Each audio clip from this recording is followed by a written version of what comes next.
Sir Lokesh sir இங்கே. Yes sir.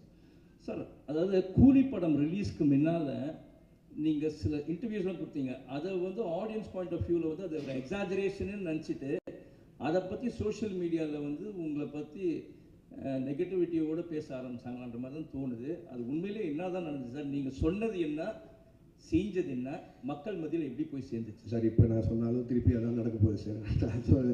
நான் வந்து ஒரு படத்தோட கலெக்ஷனை பேஸ் பண்ணி ஒரு படம் பண்ண முடியாதுங்கிறது அது என்னோட ஐடியாலஜி. சினிமாவை நான் 1000 கோடி சம்பாரிச்சு காட்டுறேன்னு ஒரு படம் எழுதவே முடியாது.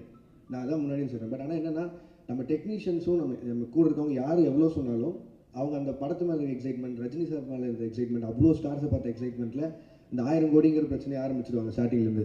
இப்போ அதனால் 500 கோடி சம்பாரிச்ச படம் கூட இப்போ வந்து நான் பதில் சொல்கிற நிலைமை அங்கே ஆயிடுச்சு.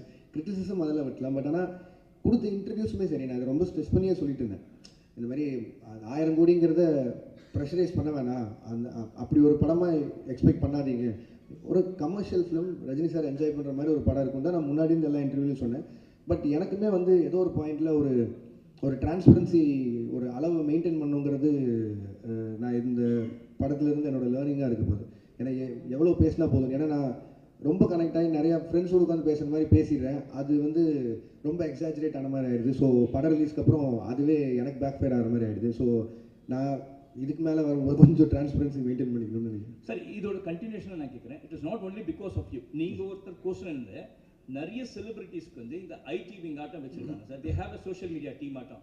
அந்த டீமை அட்மினிஸ்ட்ரேட் பண்ணுறவங்க வந்து அவங்க போடக்கூடிய சில ட்வீட்ஸோ இல்லை சோஷியல் மீடியாவில் போடக்கூடிய பதிவோ இட் பிகம்ஸ் அ பேக் ஃபயர்ன்ற மாதிரி ஆகிடுது. ஏன்னா உங்களை பற்றி நீங்கள் சொல்லாதே எக்ஸாஜரேட் பண்ண மாதிரி ஒரு படம் வந்து உங்களன்னு சொல்லலை, இன் ஜென்ரல் நான் ஆஸ்கிங், ஒரு படம் ரிலீஸ்க்கு முன்னாடி இது வந்து 500 கோடி கலெக்ஷன் ஆகும், 1000 கோடி கலெக்ஷன் ஆகும்னு அந்த ஐடி விங் போடுறதுனால கடைசியில் அது வந்து 200 கோடி தான் ஆச்சுன்னா அது அப்படியே ட்ராபேக் ஆகிடுது. அதை எப்படி பண்ணுறது சார்? அது நான் எப்படி சார் சொல்ல முடியும்? இது வந்து அது ஃபேன்ஸையும் நீங்கள் தடுக்க முடியாது. அண்ட் சோஷியல் மீடியா இன்றைக்கி உங்களுக்கு எவ்வளோ தூரம் தடுக்க முடியாத ஒரு சக்தி ஆகிடுச்சு. அது நீங்கள் ரிவ்யூஸோ எதுவுமே எல்லாமே அவங்களோட எண்ணம். அவங்க காசு கொடுக்குறாங்க, படம் பார்க்குறாங்க, எண்ணம் அதை பற்றி போடுறாங்க. அவங்களுக்கு இருக்கிற ஒரு படத்து மேலே இருக்க எக்ஸைட்மெண்ட்டை வச்சு போகிறாங்க. அவங்களுக்கு அந்த எக்ஸைட்மெண்ட் குறைஞ்சிருச்சுன்னா எங்களுக்கு இங்கே வேலையே இல்லை. ஸோ அதனால் அவங்க எக்ஸைட்டடாக இருக்கிறத நம்ம தப்புன்னு சொல்ல முடியாது.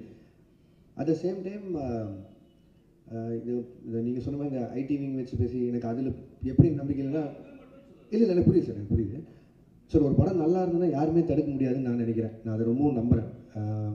நீங்கள் நான் உதாரணமாக மற்ற படங்கள் எடுக்காமல் என் படத்தை எடுக்கிறது, மாநகரம் ரிலீஸ் ஆகும்போது யாருக்குமே அங்கே அடையாளமே கிடையாது. சந்தீப் ரஜினி தான். பட் அந்த படத்தை கொண்டு போய் சேர்த்தது நீங்கள் தான். அன்றைக்கி 50 நாள் ஓடிச்சு. அப்போது அதுக்கு அது நல்லா இருக்குங்கிற மாதிரி தான் ஏதோ ஒரு நம்பிக்கையில் போய் அந்த படத்தை போய் பார்த்தாங்க. ஸோ அதனால்